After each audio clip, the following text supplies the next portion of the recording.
ദൈവത്തിന് മഹത്വം. ഈ നല്ല ദിവസത്തിനായി കർത്താവിനെ മഹത്വപ്പെടുത്തുന്നു.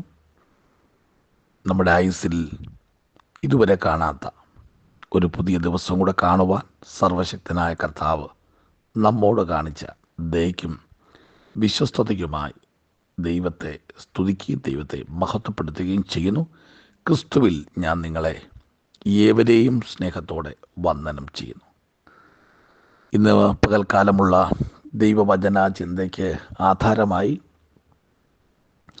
യെശയ്യാ പ്രവാചകൻ്റെ പുസ്തകം 49 അധ്യായം 4 വാക്യത്തിൻ്റെ 2 ഭാഗം. എങ്കിലും എൻ്റെ ന്യായം യഹോവയുടെ പക്കലും എൻ്റെ പ്രതിഫലം എൻ്റെ ദൈവത്തിൻ്റെ പക്കലും ഇരിക്കുന്നു.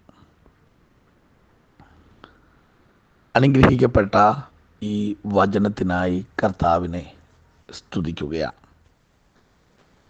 യെശയ്യാ പ്രവാചകൻ്റെ പുസ്തകം 48, 49 അധ്യായങ്ങളൊക്കെ ചേർത്ത് പഠിക്കുമ്പോൾ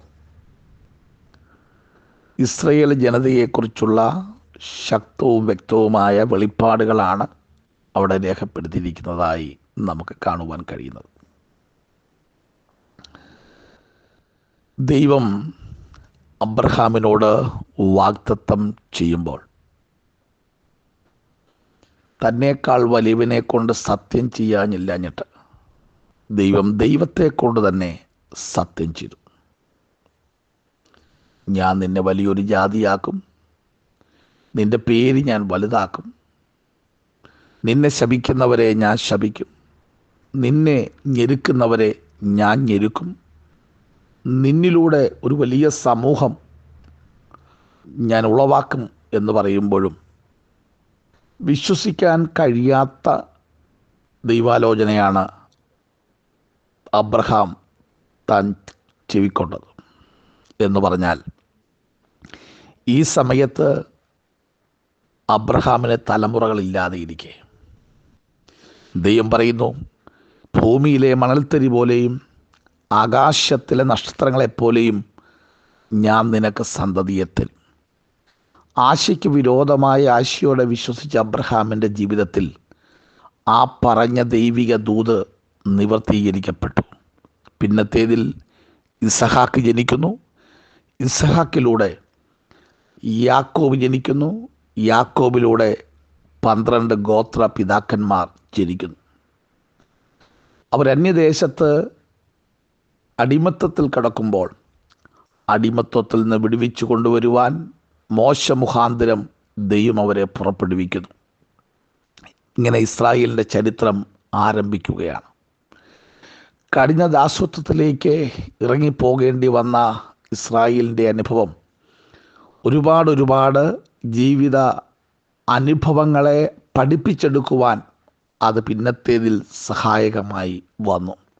നമുക്കറിയാം, യാക്കോബ് തൻ്റെ അമ്മാച്ചനും അമ്മായിയപ്പനുമായിരുന്ന ആ പ്രിയപ്പെട്ടവൻ്റെ ഭവനത്തിൽ ജ്യേഷ്ഠനെ ഭയന്ന് രാപാർക്കുന്ന വേളകൾ, വർഷങ്ങൾ 20, ആ അമ്മാച്ചൻ്റെയും അഥവാ അമ്മായിയപ്പൻ്റെയും കൂടെയുള്ള വാസം 20 വർഷം പോയത് പെട്ടെന്നായിരുന്നു.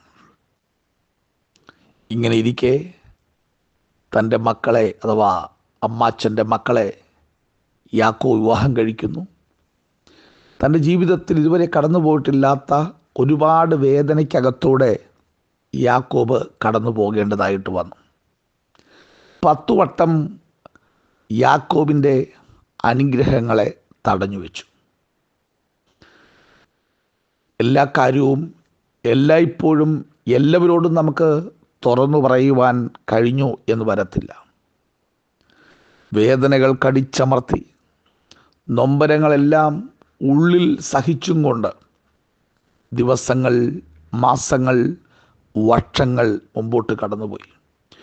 ഒരു രാത്രിയിൽ കിടക്കുന്നതിന് മുമ്പ് ദൈവത്തോടൊരു നിലവിളിയും പ്രാർത്ഥനയും താൻ ആരംഭിച്ചു. ആ രാത്രി തൻ്റെ ജീവിതത്തെ മാറ്റിമറിക്കുന്ന ഒരു രാത്രിയായിരുന്നു.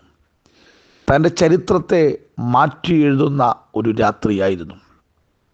അങ്ങനെ ഇരിക്കെ, ദൈവമേ, ഞാൻ ഇത്രയും വർഷങ്ങൾ അധ്വാനിച്ചെങ്കിലും എൻ്റെ കുടുംബത്തിന് വേണ്ടി, എൻ്റെ മക്കൾക്ക് വേണ്ടി ഒന്നും സേവ് ചെയ്യുവാൻ എനിക്ക് കഴിഞ്ഞില്ലല്ലോ എന്ന വലിയ പ്രാണസങ്കടം യാക്കോബിനെ വല്ലാതെ വേട്ടയാടി.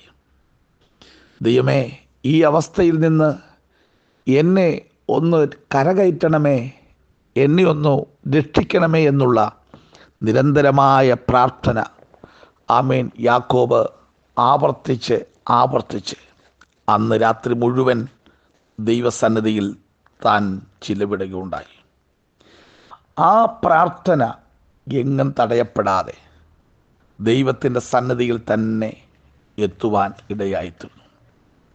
ആ പ്രാർത്ഥനയുടെ ഫലമായി തടഞ്ഞു വെച്ചതായ വാഗ്ദത്തങ്ങളുടെ മേൽ ദൈവിക ഇടപെടൽ വെളിപ്പെട്ടു വരുന്നു. ശ്രദ്ധിക്കണം പ്രിയരെ, അധികം കാലം ഒരു ദൈവ പൈതലിൻ്റെ അനുഗ്രഹങ്ങൾ തടഞ്ഞു വെക്കുവാൻ സാധ്യമല്ല. ചിലപ്പോൾ ചില വർഷങ്ങൾ തടഞ്ഞു വെച്ചു എന്ന് വരാം. എന്നാൽ ദൈവത്തിൻ്റെ പ്രവൃത്തി നമ്മിൽ ആരംഭിച്ചു കഴിഞ്ഞാൽ ആർക്കും അതിനെ തടയുവാൻ സാധ്യമല്ല.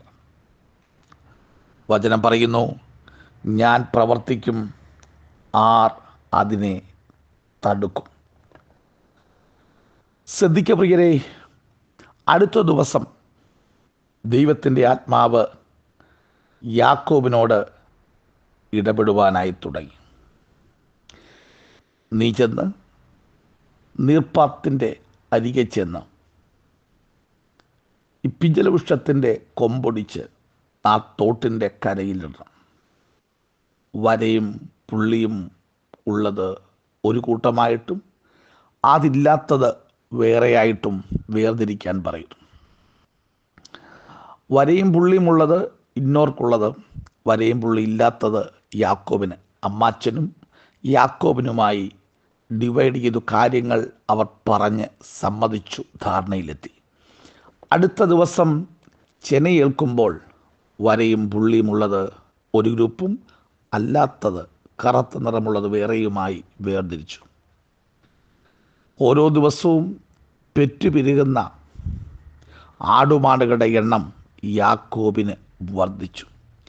20 വർഷം കൊണ്ട് താൻ അധ്വാനിച്ചതിനേക്കാൾ ഉപരിയായി ഒറ്റ ദിവസം കൊണ്ട് യാക്കോബിൻ്റെ ചരിത്രം ദൈവം മാറ്റി എഴുതി.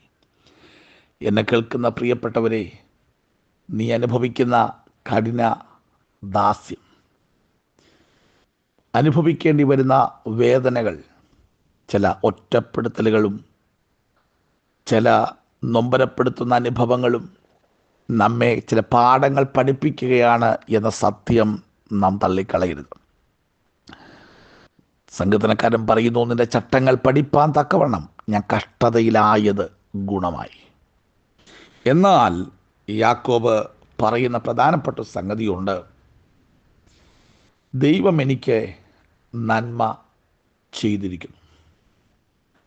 യഹോവേ, അടിയനോട് കാണിച്ചിരിക്കുന്ന സകല ദയയ്ക്കും സകല വിശ്വസ്തതയ്ക്കും ഞങ്ങൾ അപാത്രരത്രേ.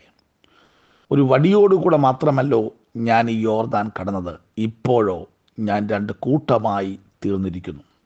നോക്കിക്കേ, ദൈവം എത്ര അത്ഭുതങ്ങളുടെ ദൈവമാണ്.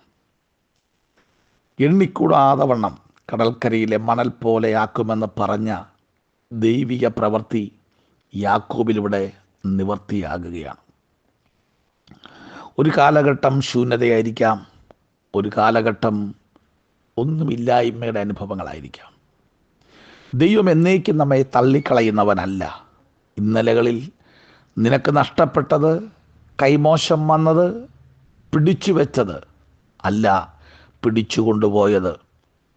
നിനക്കർഹതപ്പെട്ടത് പലതും ആരൊക്കെ പിടിച്ചു വെച്ചാലും, ആരെല്ലാം നിന്നിൽ നിന്ന് അപഹരിച്ചു കൊണ്ടുപോയാലും ഒരിക്കൽ അതെല്ലാം മടക്കി തരുവാൻ ഇടപെടുന്ന ഒരു ദൈവം ഇന്നും ജീവിക്കുന്നു എന്നത് ഈ രാവിലെ നാം തള്ളിക്കളയരുത്. കാരണം വിശുദ്ധ തിരുവെഴുത്ത് ഇങ്ങനെ പറയുന്നു, എങ്കിലും എൻ്റെ ന്യായം യഹോവയുടെ പക്കലും എൻ്റെ പ്രതിഫലം എൻ്റെ ദൈവത്തിൻ്റെ പക്കലും ഇരിക്കുന്നു. ഈ ഭൂമിയിൽ മനുഷ്യൻ ദോഷം ചെയ്യുമ്പോൾ, വചനം പത്രോസിൻ്റെ ലേഖനം ഇങ്ങനെ പറയും, ദോഷത്തിന് പകരം ദോഷം ചെയ്യാതെ, ശകാരത്തിന് പകരം ശകാരം ചെയ്യാതെ നാം അനുഗ്രഹം അനുഭവിക്കേണ്ടതിന് വിളിക്കപ്പെട്ടവരാകൊണ്ട് അനുഗ്രഹിക്കുന്നവർ ആയിരിക്കണം.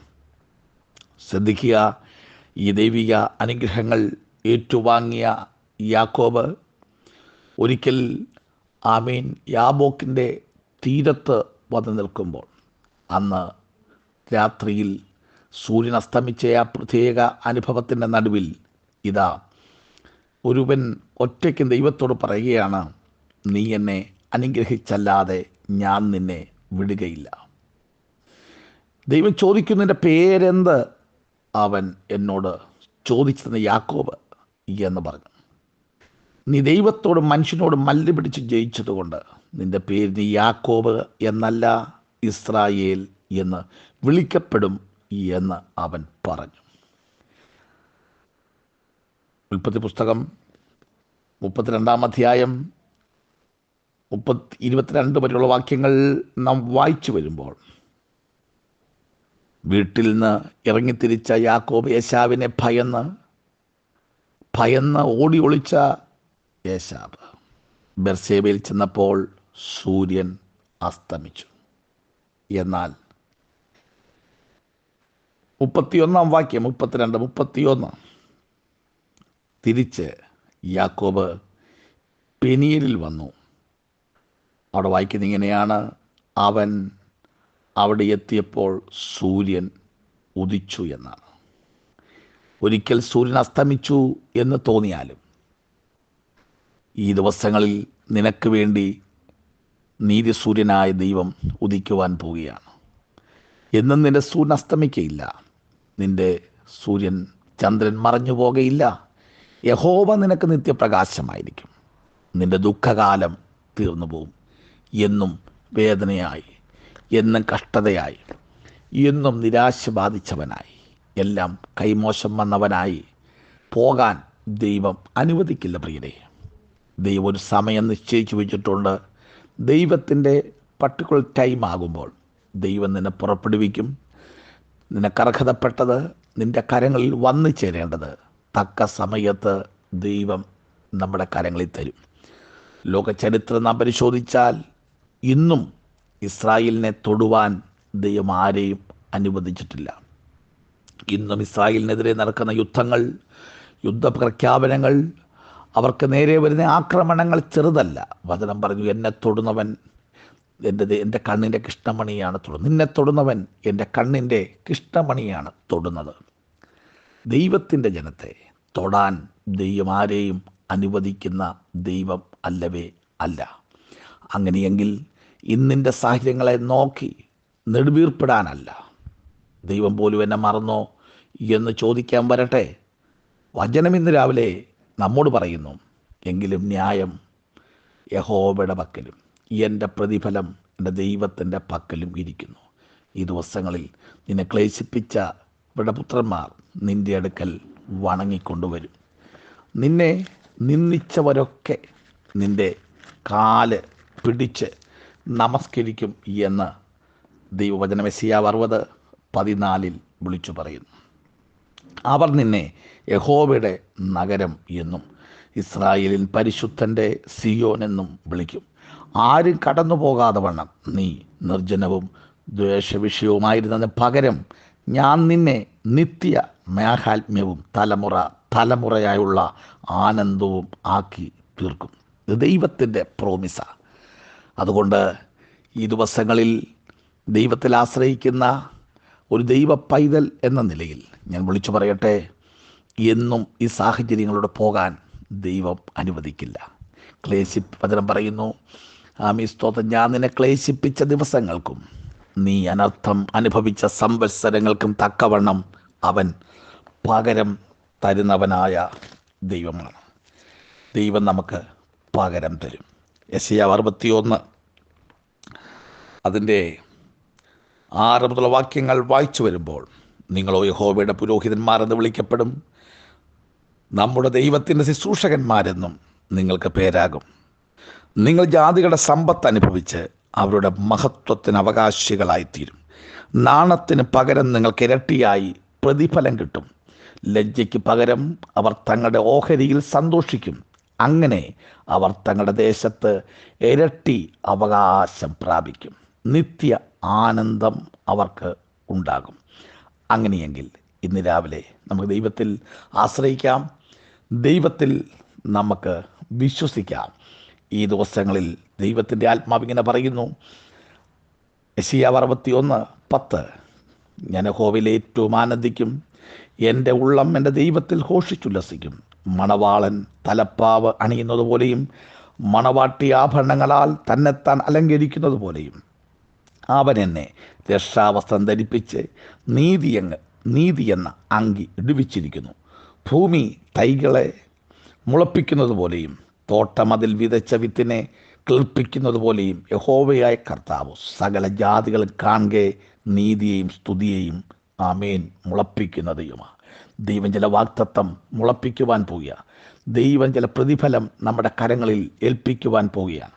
ആകിയാൽ നിരാശപ്പെടേണ്ട, ആശങ്കപ്പെടേണ്ട, വ്യാകുലപ്പെടേണ്ട. ഈ ദിവസങ്ങൾ ദൈവിക വാഗ്ദത്തങ്ങളുടെ ഒരു പെരുമഴ നമ്മുടെ മേൽ വെളിപ്പെടാൻ പോകുന്നു. നമുക്ക് വേണ്ടി നീതിസൂര്യൻ ഉദിച്ചിരിക്കുന്നു. ആകയാൽ പ്രാർത്ഥിക്കാം, വാഗ്ദത്തങ്ങളെ പ്രാപിക്കാം. വിശ്വാസത്തോടെ അത് പ്രാപിച്ചവരുടെ കൂട്ടത്തിലേക്ക് നമുക്കും ചേർന്ന് നിൽക്കാം. ഈ വചനങ്ങളാൽ ദൈവം നമ്മെ ഏവരെയും അനുഗ്രഹിക്കട്ടെ. God bless you.